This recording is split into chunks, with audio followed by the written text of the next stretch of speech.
지난주에도 이 본문의 말씀을 우리가 살펴보았는데요. 이 말씀은 신약에서 베드로가 말했든지 아니면 구약에서 모세가 말했든지 간에 하나님의 백성의 정체성에 관한 그런 말씀입니다. 너는 하나님의 택하신 족속이다. 왕같은 제사장이요 거룩한 나라요 그의 소유된 백성이다. 너를 불러내어 그런 존재가 되게 하신 목적은 너희를 통해 나를 선전하기 위함이다. 이렇게 이제 하나님께서 말씀해 주신 거죠. 그렇다면 우리가 이해가 잘 안 되는 대목이 있었습니다. 그것은 하나님을 선전하려면 그래도 남이 딱 보면 딱 봐서 저게 하나님의 백성이구나, 복을 받고 있구나 하는 것을 느껴질 수 있는 사람들이어야 할 텐데, 우리 같으면 딱 보면 딱 알 수 있는 그런 사람들을 택할 것 같은데, 하나님이 이 말씀을 해주신 그들은 그런 사람들이 아니었다는 것입니다. 하나님께서 이 말씀을 하신 대상은 구약에서 그 위대한 나라인 이집트가 아니라 이집트에서 400년 동안 노예 생활을 했던, 그리고 이제 막 해방되어서 광야에 나온 이스라엘이었습니다.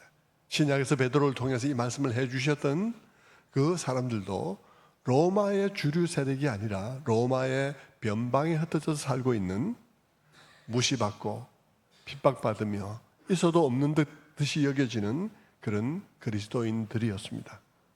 그들은 로마 사람들이 써가는 주류의 역사와 아무 상관이 없는 그런 사람들이었습니다. 그런데 그들에게 하나님께서 말씀하시기를 너희는 택하신 족속이다, 왕같은 제사장들이다, 거룩한 나라다, 그리고 소유가 된 백성이다 라고 말을 하고 있는 것입니다.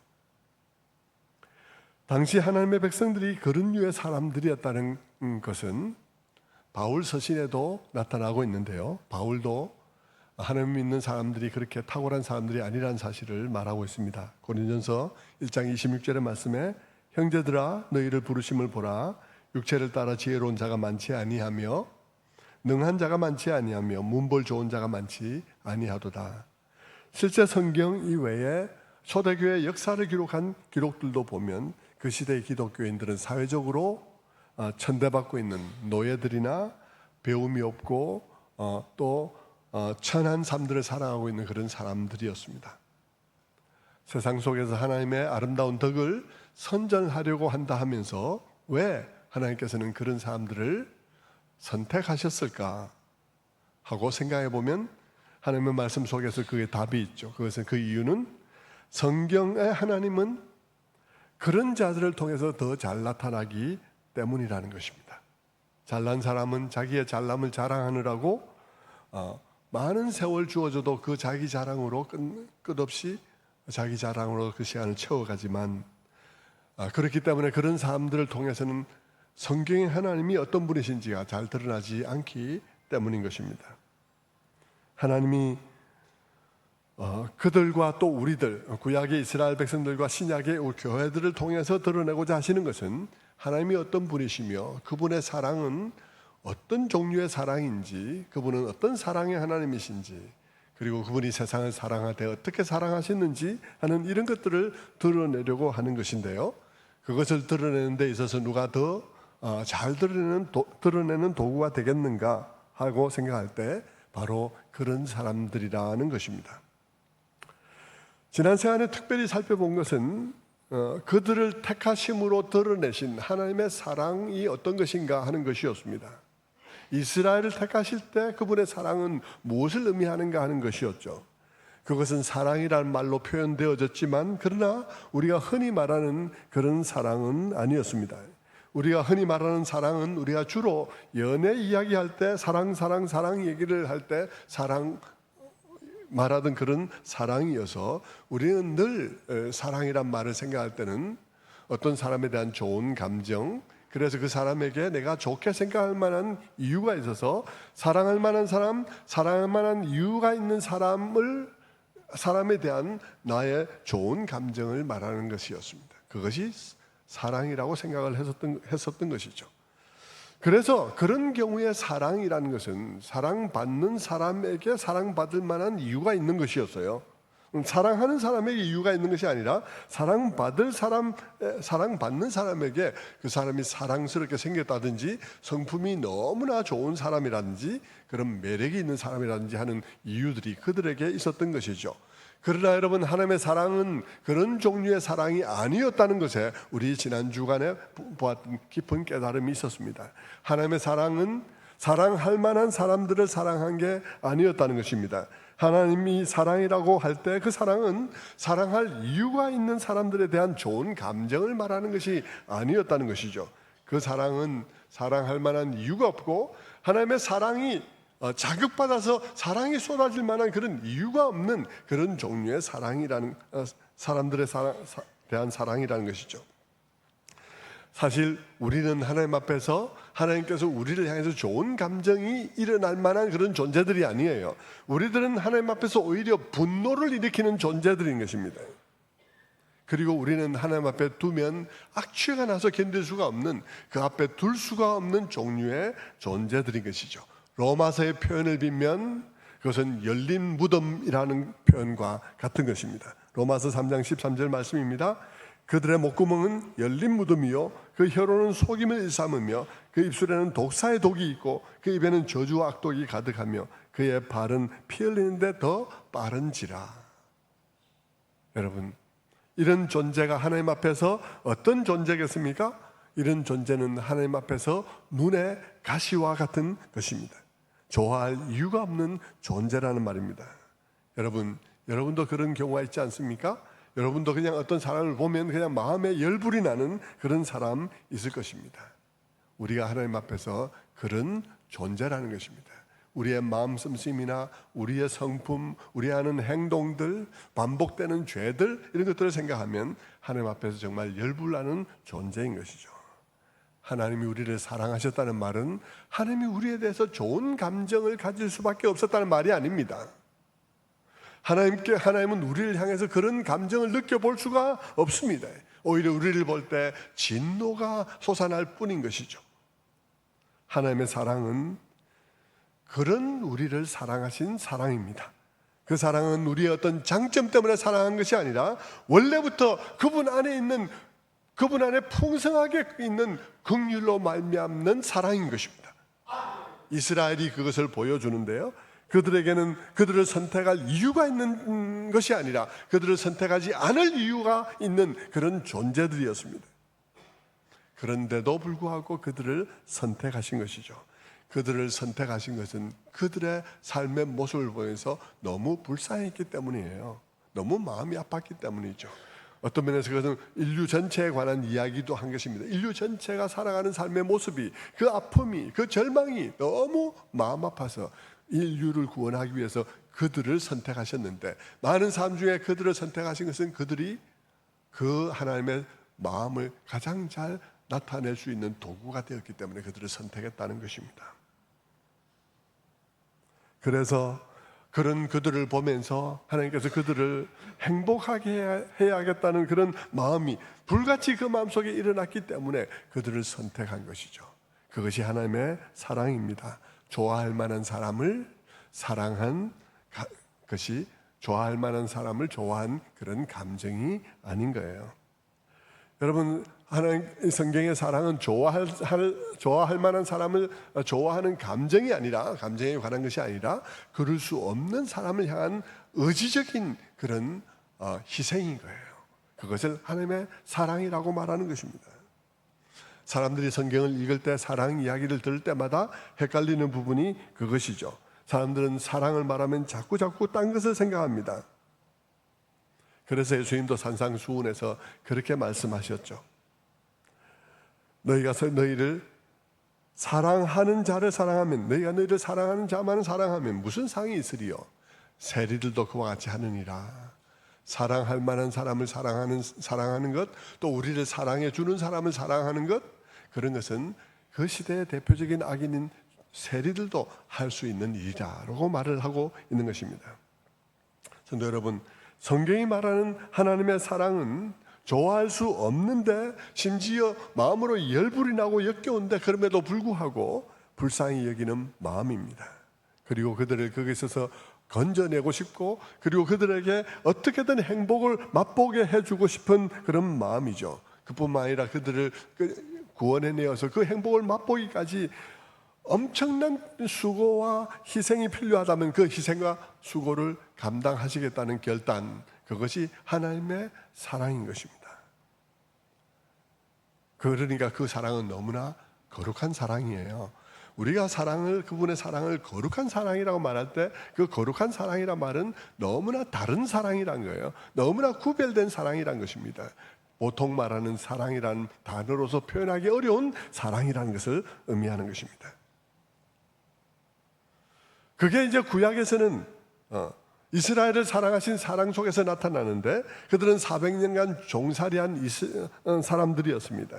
그들의 역사라고는 400년간 종살이한 것밖에 없었습니다. 너무 오래 종노릇 해서 종의 문화와 습관과 종의 사고방식과 그런 생각들이 몸에 배어있는 그런 사람들이었죠. 여러분, 그런 나라는 이 세상에 사실 참 존재하기 어려운 나라예요. 여러분 한번 생각해 보세요. 어떤 나라를 하나님께서 선택했는데요, 그 나라의 역사가 400 몇십 년 된다 칩시다. 400 몇 년 된다 칩시다. 그런데 그 나라의 역사 중에 400년이 종살이 한 거예요. 그 나라의 역사라고는요, 아브라함, 이삭, 야곱의 이야기 절반 정도, 그 이후의 모든 역사는요 다 종살이 한 거예요. 잠시 애굽에서 편하게 산 거, 요셉이 살 동안 잠시 편한 것 외에는 전부 다가 종살이 한 거죠.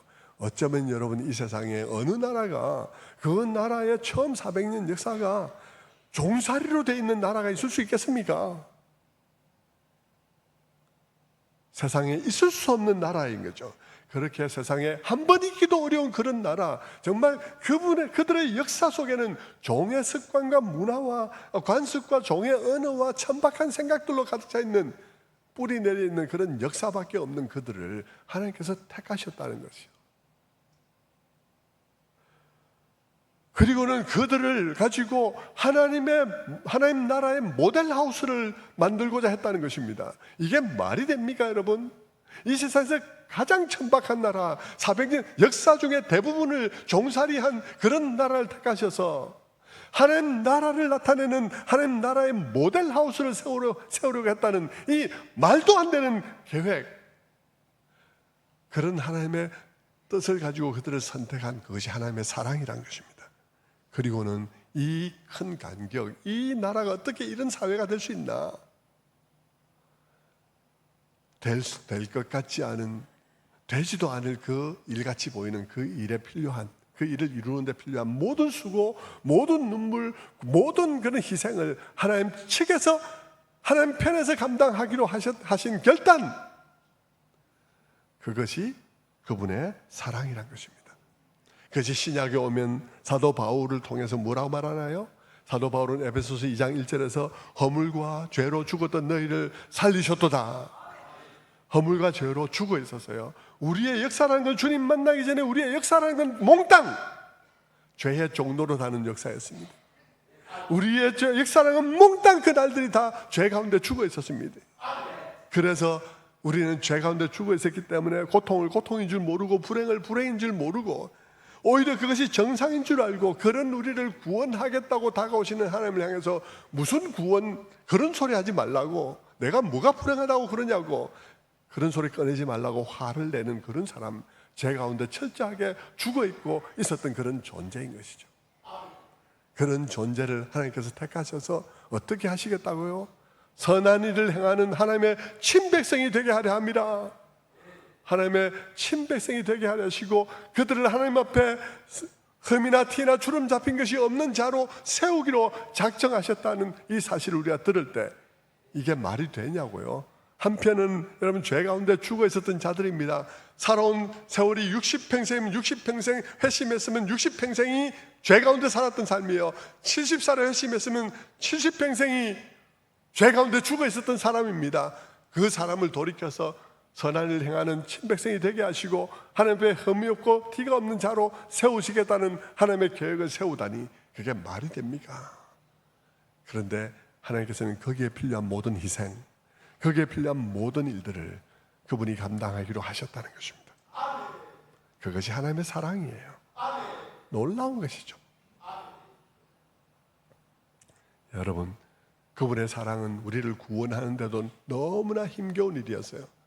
오랜 역사를 통해서 그의 아들을 이 땅에 보내시는 일도 너무나 힘든 일이지만 죄 가운데 죽어 있어서 우리는 행복하다고 아무 문제가 없다고 왜 나를 구원하려고 하냐고 그러면서 화를 내는 그들의 마음에 은혜를 주어서 그들의 마음이 돌이켜 자기의 죄를 보고 십자가 위에서 그 죄가 다루어진 것을 보면서 하나님께서 얼마나 많은 대가를 치렀는지를 깨닫고 그리고 회심하는 거기까지도 너무 힘든 일인데 자녀 삼고 난 다음에 더 힘들어. 자녀 삼고 난 다음에 더 힘들어.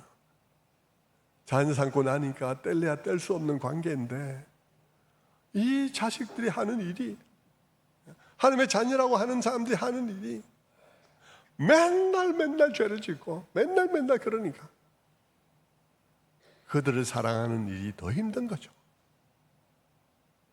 그런데 하나님께서는 그 모든 일을 다 감당하시기로 작정하신 것입니다. 그것이 하나님의 사랑입니다. 여러분, 이것이 얼마나 힘든 사랑인지 우리가 어떻게 그것을 알 수 있겠습니까?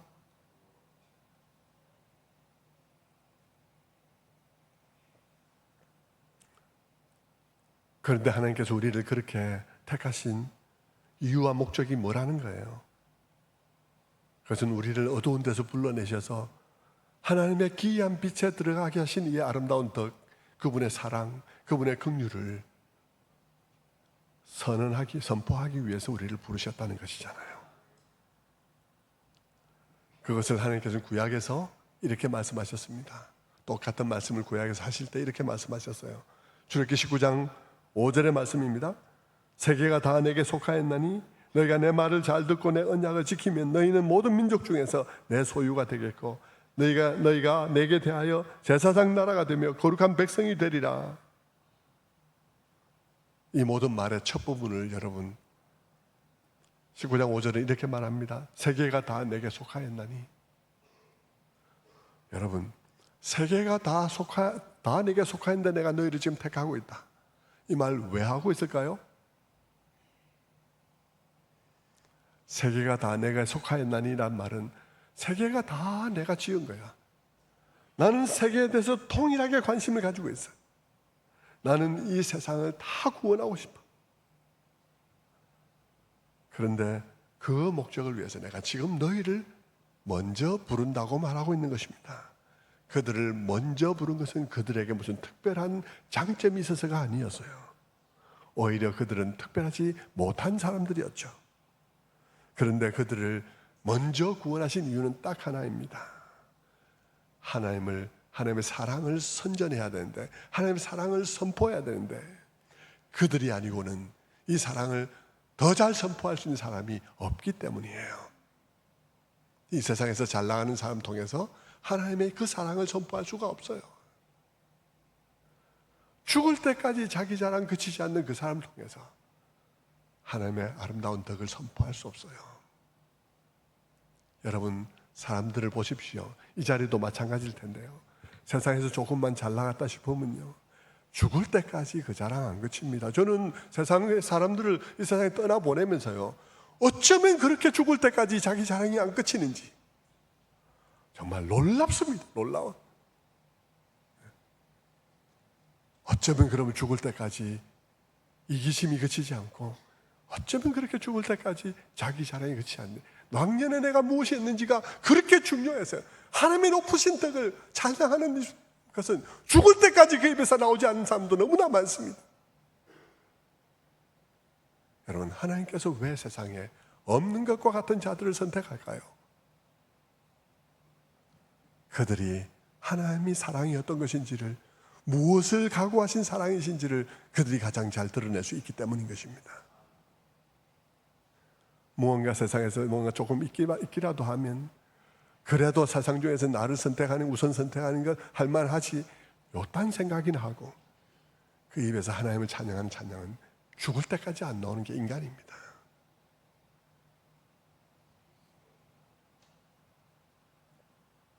성도 여러분, 하나님께서 이렇게 연약한 이스라엘을 선택하신 이유는 하나님께서 그들을 하나님께서 그들을 하나님의 모델하우스로 세우기까지 무엇까지 각오하신 것인지를 드러내기에 그들이 가장 적합하기 때문인 것입니다.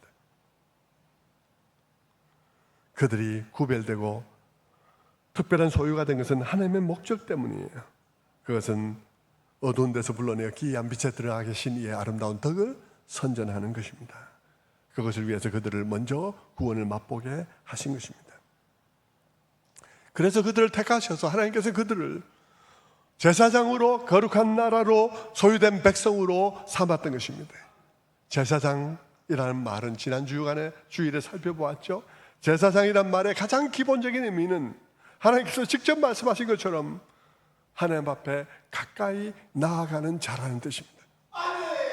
하나님은 이 세상 모두를 사랑하시고 모두를 구원하고 싶지만 세상이 모두가 다 하나님 앞에 나아가지를 못합니다. 세상이 하나님 앞에 나아가지를 못할 뿐 아니라 나아가지도 않습니다. 그래서 하나님께서는 세상 만민 가운데 남들보다 먼저 이 작고 볼품없는 이들을 택하셔서 먼저 하나님 앞에 가까이 나오게 하시고, 그리고 세상 속에서 하나님의 아름다움을 선전하게 하신 거예요. 그게 구약에서는 이스라엘이고 신약에서는 교회인 것입니다. 그들을 불러서 하나님 앞에 나올 마음도 없고 나아갈 수도 없는 그들에게 은혜를 경험하게 하셔서 그들의 마음이 변화되어져서 하나님 앞에 나아갈 마음을 갖게 하시고, 그들과 언약 관계를 맺음으로써 언약 관계 안에서 하나님 앞에 나아갈 지위를 얻게 하심으로써 먼저 나오게 하신 자들이 교회예요. 그게 우리라는 것입니다. 그게 이스라엘이죠. 그래서 여러분, 그리스도인들은 세상에 하나님 앞에 나아가지 않을 때에도 하나님 앞에 가까이 나아가는 자여야 하는 것입니다. 가까이 나와서 그분을 뵙고 그분을 아는 자로서 하나님 앞에 하나님을 가까이서 뵌 자들의 얼굴로 돌아서 세상을 향해야 하는 것입니다. 그분을 가까이 뵙고 그분을 오래 가까이서 뵙는 것은 우리에게 많은 변화를 가져오게 되는데, 그 변화된 얼굴로 세상에 나아가도록 부름받고 있는 것이 우리들입니다. 그렇게 제사장의 직분을 수행하기 위해서 가까이 오도록 부름받은 우리는 하나님 앞에 예배와 기도와 이런 것들을 통해서 가까이 나아가야 하는 것이죠. 여러분, 예배와 기도를 통해서 종교 행위를 해라는 것이 아닙니다. 여러분, 계속 종교 행위를 해도 우리 얼굴은 변하지 않을 거예요. 그런데 여러분이 그것을 종교 행위로서의 예배와 기도가 아니라 하나님 앞에 가까이 나오도록 허락된 자로서 나아가 하나님을 깊이 가까이서 뵙는 자들이 되면 우리는 시련과 고난 중에서도 얼굴이 빛이 날 수 있습니다. 그러니 우리는 세상 속에서 제사장의 사명을 제대로 감당하기 위해서는 우리 모두가 하나님 앞에 더 자주 가까이 나아가야 하는 거예요. 기도의 자리로, 예배의 자리로 나아가야 하는 거예요. 종교 행위를 하라는 말 아니고요. 그런 것만 하고 하나님을 뵙지 않고 그냥 종교 예식만 하고 오늘 나도 종교적 의무를 다했다 이렇게 말하지 말고요. 그 모든 것들이 하나님 앞에 가까이 나아가 그분을 뵙기 위한 것이라는 것입니다. 여러분, 그래서 우리는 제사장 직분을 제대로 수행하려면 하나님 앞에 가까이 나아가는 자들이 되어야 하는 것입니다. 지금은 1월이라서 아직 시작은 하지 않는데요, 2월이 끝나면 다시 기도의 자리로 우리가 순번을 다 정해서 연간 또 이렇게 다시 기도하는 자리로 초청을 할 것입니다. 그때 내가 제사장 노릇을 하기 위해서는 이런 시간들을 내가 기쁘게 감당해야 되겠구나 하고 여러분 수행하셔야 하는 거예요. 제사장으로 부르셨을 뿐만 아니라 신약 성경에서 베드로는 왕 같은 제사장이라고 말하고 있습니다. 모세는 제사장으로, 하나님께서 모세를 통해서 제사장 나라로 부르셨다 그렇게 얘기했는데 베드로는 왕 같은 제사장이라고 말했어요. 왜 왕 같은 이란 말이 붙었을까? 영어 성경을 보면 로얄 프리스트후드, 왕, 로얄 패밀리란 말입니다. 우리 로얄 패밀리란 말 쓰죠. 로얄 패밀리가 뭡니까? 로얄 패밀리는 왕과 혈통적 관계가 있다는 것입니다. 왕과 혈통적 관계.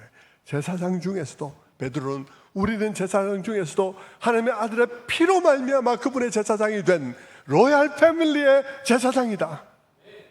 그래서 하나님 앞에 아무런 두려움이 없이 그 앞에 나아갈 수 있도록 허락받은 그런 자들이라는 이야기를 하고 있는 것이죠.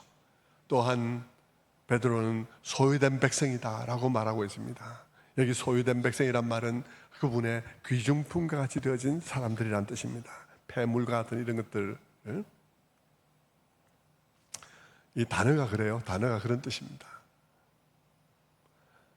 폐물, 귀중품 이런 것도 어떤 것입니까? 사람이 가지고 있는 많은 소유가 있지만 그 중에서 특별히 소중하게 여기고 금고 같은 데 넣어두는 그런 종류의 것 아닙니까? 하나님께서는 이스라엘 백성들 또 교회를 향해서 너희가 나에게 그와 같다라고 말하는 것입니다. 너희가 나에게 정말 소중한 귀중품과 같은 거야 라고 말하고 있는 거예요. 근데 여러분 착각은 하지 마세요. 우리가 그렇게 하나님께 소중한 존재가 된 것은 우리의 어떠함 때문에 하고는 아무 상관이 없어요. 우리는 그분의 진노를 일으키기에 적합한 사람들입니다. 그럼에도 불구하고 우리가 그분에게 소중한 존재, 귀중품처럼 그렇게 소중한 존재로 여김받는 이유는 딱 한 가지입니다. 그것은 하나님께서 자신의 아름다운 덕을 세상에 선전하기 위해서 선택한 자들이요, 그것을 위해서 조성한 자들이기 때문입니다. 바로 그 목적을 위해서 만들어진 존재이기 때문에 소중한 거예요. 이 교회가 소중한 것은 하나님께서 그런 목적을 위해서 교회를 만들었기 때문에 소중한 것입니다. 여러분 각자가 그렇게 하나님 앞에 소중하기 때문은 아니에요. 우리는 하나님 앞에 그분의 진노를 일으키기에 합당한 자들일 뿐입니다. 성도 여러분, 우리가 하나님이 우리를 나의 정말 소중한 귀중품들이야, 귀중품과 같은 자들이야 라고 말하고 있는 이유는 바로 그 목적으로 부름받은 존재고 바로 그 목적으로 만들어진 존재이기 때문에, 그걸 다른 말로 말하면 그들이 아니면 세상이 하나님을 알 수 없기 때문입니다. 그들이 아니면 세상이 하나님을 알 수 없기 때문이에요. 하나님께서 우리를 부르실 때, 교회를 부르실 때 하나님의 구원하신 하나님의 아름다운 덕을 선전하기 위해서 우리를 부르셨다 했는데, 그렇기 때문에 하나님께서는 이것이 교회가 또 하나님의 백성들이 세상에 하나님을 알게 하는 공식적인 하나님의 통로라는 거예요. 그러니까 소중한 것이죠. 세상의 구원이 교회에 달렸다는 것입니다.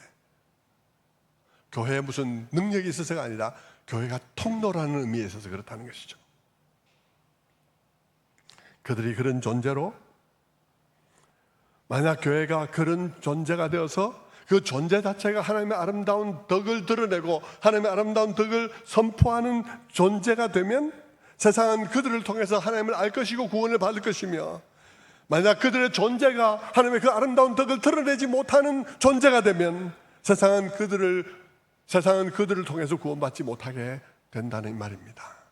그래서 하나님께서는 이 교회를 정말 나의 특별한 소유라고 말하고 있는 거예요. 그러니 여러분, 교회가 교회답게 되고 성도가 성도답게 되는 일이 얼마나 중요하겠습니까? 그리고 하나님께서는 그 이스라엘 백성 그리고 신약의 교회를 가리켜서 거룩한 나라다 이렇게 말을 했습니다. 거룩한 나라.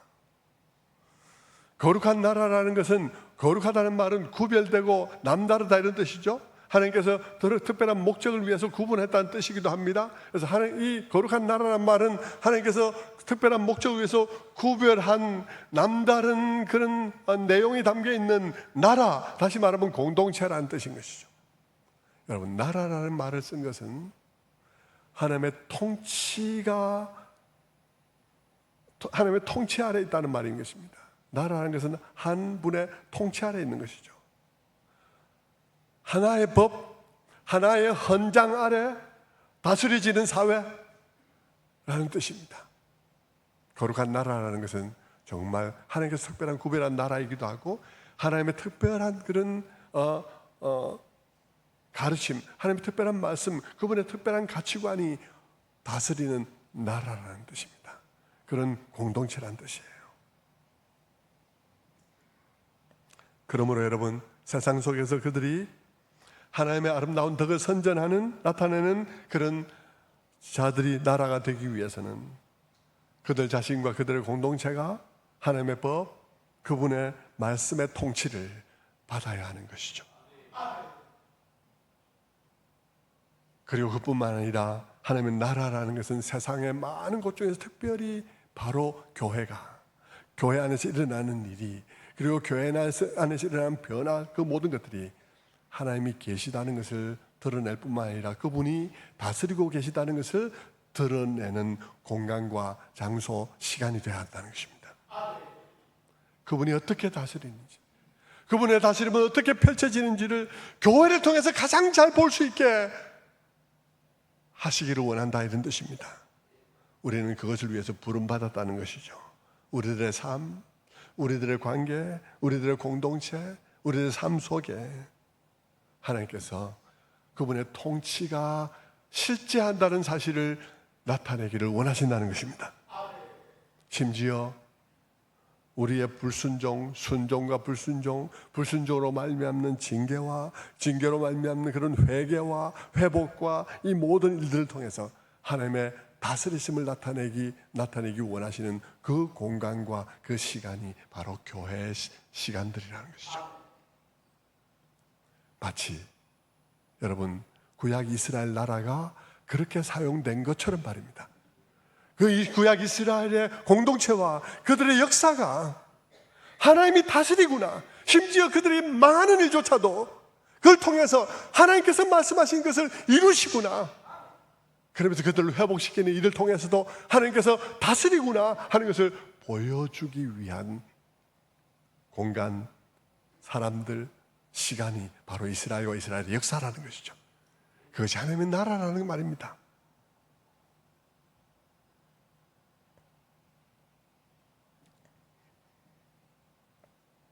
그러므로 이 교회를 가리켜서 너희가 하나님의 나라라고 말할 때 그것은 그 공동체 내에는 하나님의 생각이 잘 배어 나와야 한다.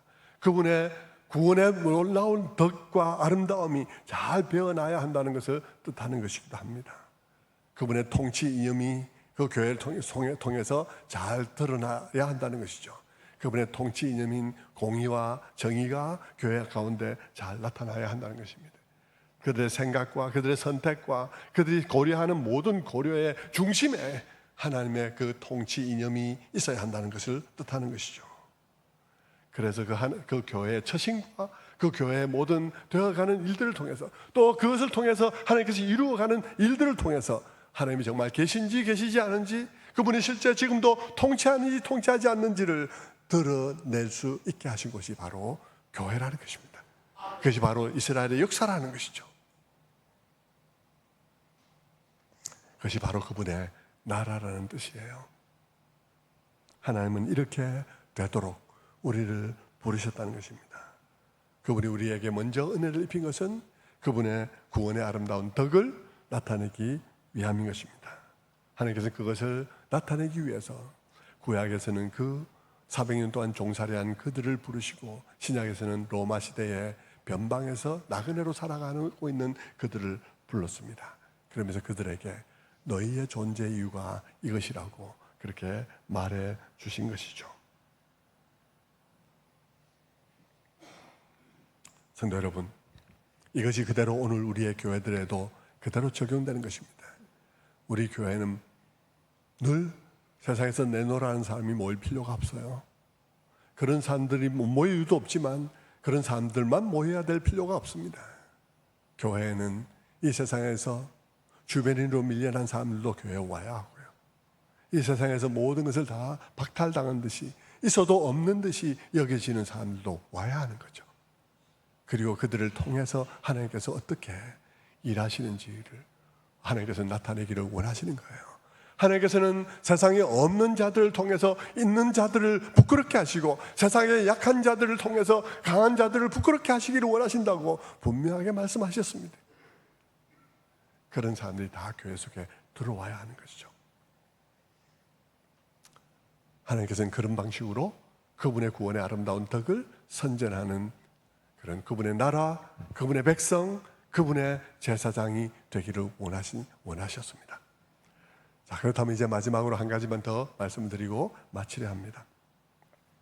자, 이것을 안 다루고 여기서 끝낼 수도 있지만 이것을 안 다루고 마치면 여러분의 마음속에 어떤 사람들은 찜찜해서 기쁨으로 말씀을 전체적으로 받지는 못할 수 있습니다. 왜냐하면 이런 말씀을 들을 때 우리의 마음에는 강한 거부감이 일어나는 대목이 있기 때문이에요. 성경이 우리의 삶의 목적 혹은 우리가 존재하는 이유에 대해서 이렇게 말할 때 우리의 마음에는 교만한 반발심이 일어나게 되어 있습니다. 베드로전서 2장 9절의 말씀처럼 이는 너희를 어두운 데서 불러내어 그의 기이한 빛에 들어가게 하신 이에 아름다운 덕을 선전하게 하려 하심이라. 이게 너희의 존재 이유요 부름의 목적이요 너희의 삶의 이유다, 이렇게 말을 하거나, 아니면 이사야서 43장 21절처럼 이 백성은 내가 나를 위하여 지었나니 나를 찬송하게 하려 함이라, 이렇게 말할 때 우리 중에 많은 사람들은 아멘 하면서도 속으로는 자존심 상해하면서 기분 나빠할 수도 있습니다. 교만해서 그런 것이긴 한데 어쨌든 이해가 안 되니까 더욱더 그런 것이죠. 마음속에 어떤 생각이 들기 쉬우냐 그러면요, 아니 지금 하나님께서 우리에게 지금 무슨 얘기를 하고 있는 거야?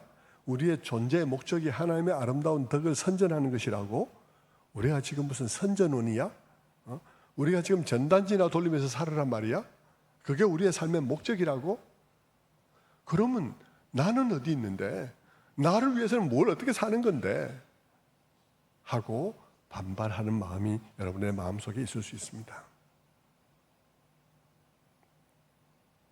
그렇지 않으면 또 아까 이사야서 43장에 있는 말씀처럼 찬송하게 하려 함이라. 그러니까 우리로 하여금 영원히 그분을 찬송하게 한다고? 너무 목이 지금부터 벌써 아픈데 영원토록 찬송하려고 그러면 목이 벌써부터 아프네 그러면서 막 마음에 고깝게 생각할 수 있습니다. 마치 엇나간 자녀들의 귀에는 부모의 모든 좋은 말들이 다 마음에 안 들듯이 말입니다.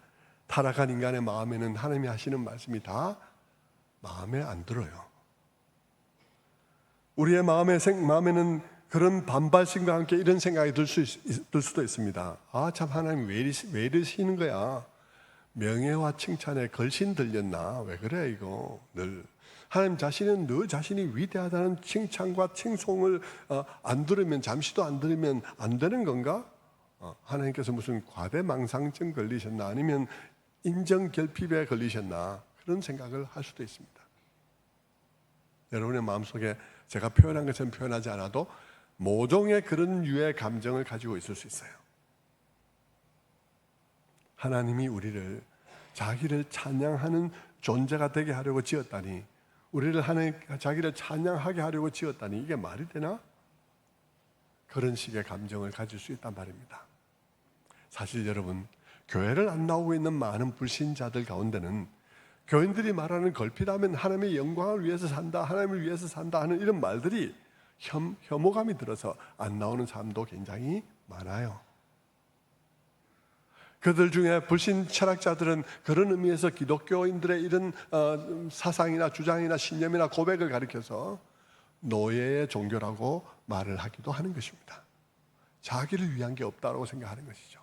자기를 위한 것이 없고 다 하나님을 위해서 하고 그분께 복종해야 되고 그것이 뭐라 이렇게 말을 하는 이 모든 것들이 다 마음에 안 드는 거죠. 그래서 교회 안 나오고 60평생, 70평생, 80평생 보낼 수 있어요.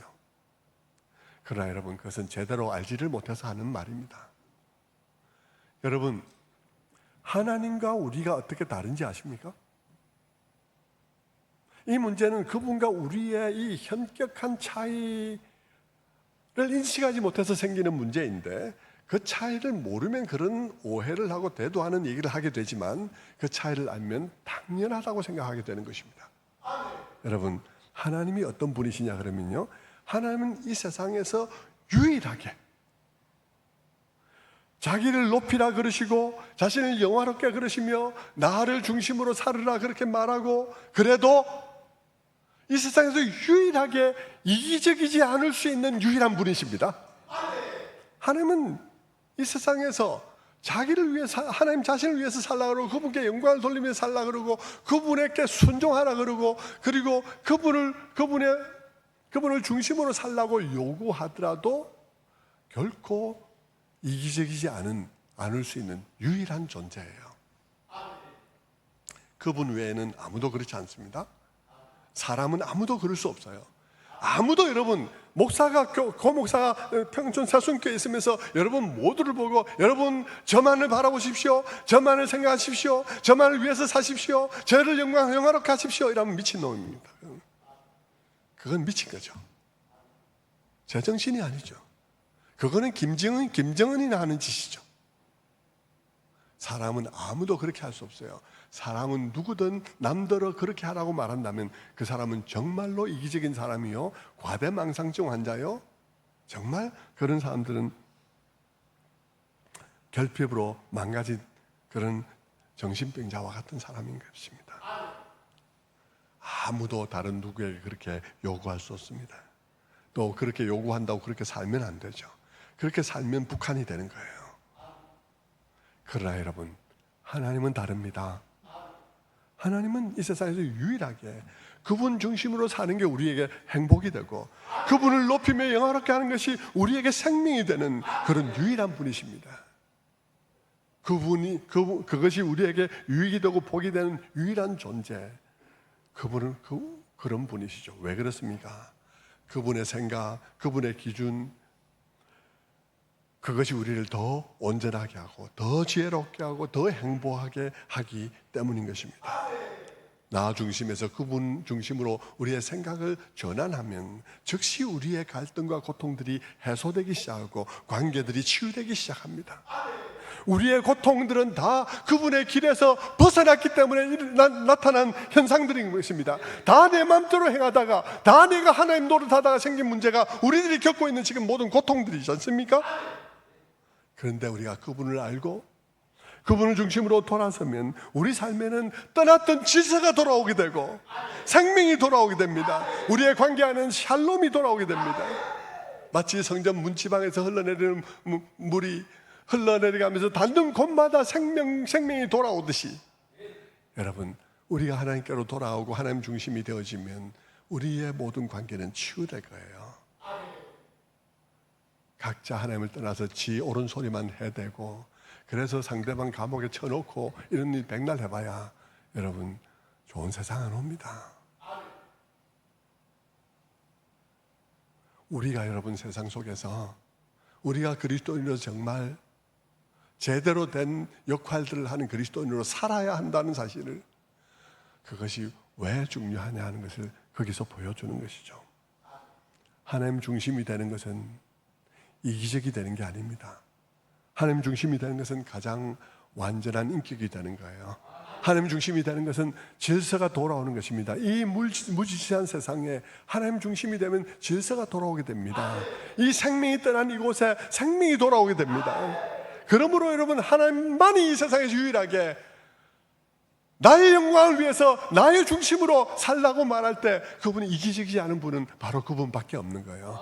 그분 안에서 우리의 만족과 그분의 행복, 우리의 행복과 그분의 만족은 그분 안에서 하나가 되는 거예요.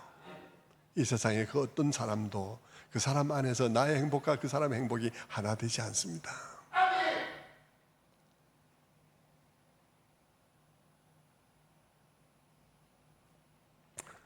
성도 여러분, 사실 우리에게도요, 그럼 나는 어디 있는데, 나의 기쁨은 어디 있는데 그렇게 말하겠지만, 여러분, 사실 우리에게도 우리를 구원하신 하나님의 아름다움이 우리에게 경험되어지고 그분의 아름다움을 내가 힘입었다는 사실을 깨달아질 때 우리 자신이 일단 행복하죠. 그리고 내가 변화되어질 것입니다. 그건 행복한 일이 아닐 수가 없는 것이죠. 그런데 변화된 나를 보고 다른 사람이 또 하나님을 발견하게 됐어요. 그 사람이 또 변화되었어요. 그런 사람들이 내 주변에 10명이 삶이 변화되었어요. 가정이 치유되고 부부가 치유되어지고 관계가 치유되어지고 모든 것이 다 그 가정의 질서가 돌아왔어요. 그래서 그분들이 다 당신 때문에 내가 우리 가정이 살았습니다 하고 얘기하는 사람이 주변에 10명이 있다면, 여러분, 그것만큼 행복한 삶이 있을까요? 행복한 거죠.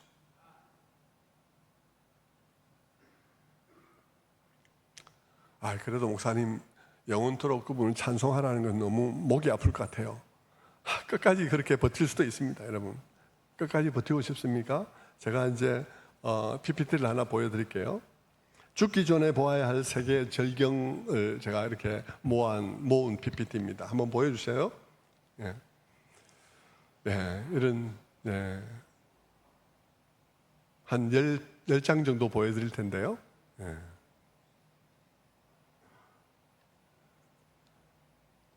너무 빨리 안 넘겨도 됩니다. 1초만 더 주세요. 네. 타지마할의 석양인 것 같아요.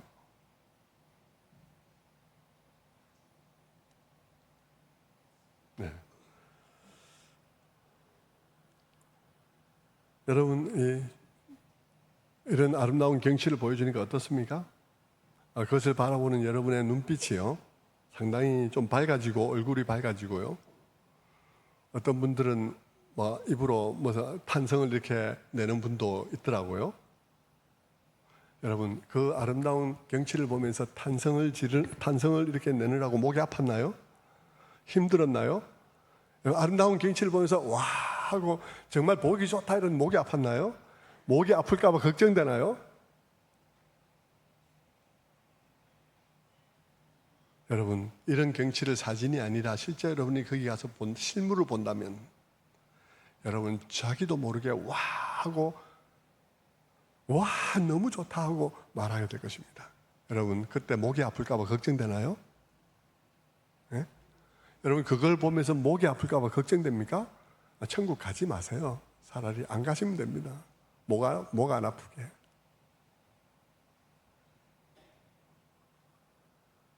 성도 여러분, 목 절대 안 아픕니다. 우리는 아름다운 경치를 보면 저절로 하고 너무 아름답다라고 말을 하는데 목 하나도 안 아파요. 그 다음 골목 돌아가서 또 저기 모퉁이 돌아가서 또 다른 절경을 보면서 와 진짜 너무 좋네 말하는데 목 안 아픕니다. 하루 종일 해도 목 안 쉬어요. 하나님의 아름다운 덕을 선전하는 것, 그분의 깊고 깊은 그분의 아름다움을 우리가 발견하게 되는 것. 그분의 아름다움은 이 모든 절경을 만들어내신 분이십니다. 그분은 이 모든 아름다움이 그분에게서 나왔습니다. 그런데 그분을, 그 모든 아름다움을 만들어내신 그 모든 것의 원천이 되시는 그분을 우리가 만나서 그분의 아름다움을 내가 가까이 나가서 보한다면, 내가 그 가운데 가장 가까이 갈 수 있는 그런 지위를 얻었다면 내 입에서 저절로 찬송이 나오지 않겠습니까? 목 아플 게 걱정이 되나요? 성도 여러분, 우리가 그분의 찬송이 되는 것, 우리가 그분을 찬양하는 것, 그것은 우리의 자존심이 상하는 문제가 아니고요. 나는 그러면 뭐 하라고? 나를 위한 건 뭐가 있는데? 아니요. 나를 위한 모든 것이 그분 안에 있습니다. 나를 위한 나의 행복을 위한 모든 것이 그분 안에 있기 때문에요. 나를 위해서 뭐 어떻게 하라고, 나는 어디 있는데 이런 소리 할 필요가 없어요. 그분을 떠났을 때 여러분이 없습니다. 그분을 떠났을 때 여러분의 행복이 없는 거예요. 그분의 아름다운 섭리와 그분의 아름다움을 보면서 우리가 그분에게 저절로 찬송하게 되는 것은 목이 아픈 일이 없어요. 세상에 이 아름다운 경치를 보기 위해서 사람들은 돈을 지불하고 갑니다. 그리고 가다 한다면 이사를 가버리기도 해요. 저는 여러분 모두가 다 하나님의 사랑을 그렇게 알게 되기를 바랍니다. 정말 찌질하게 종교생활 하지 마시고 여러분 그 하나님을 진정으로 아시는 분들이 되기를 바랍니다. 그렇지 않다면 여러분의 모든 이 일들은 아무것도 아닌 거예요. 저는 여러분 모두가 다 여기서 예배드리고 기도하는 그 시간이 여러분이 오늘도 예배 갔다 왔다는 그런 종교 행위가 되지 말고 오늘도 주님 만났다는 고백이 되기를 주님의 이름으로 축원합니다. 기도하겠습니다.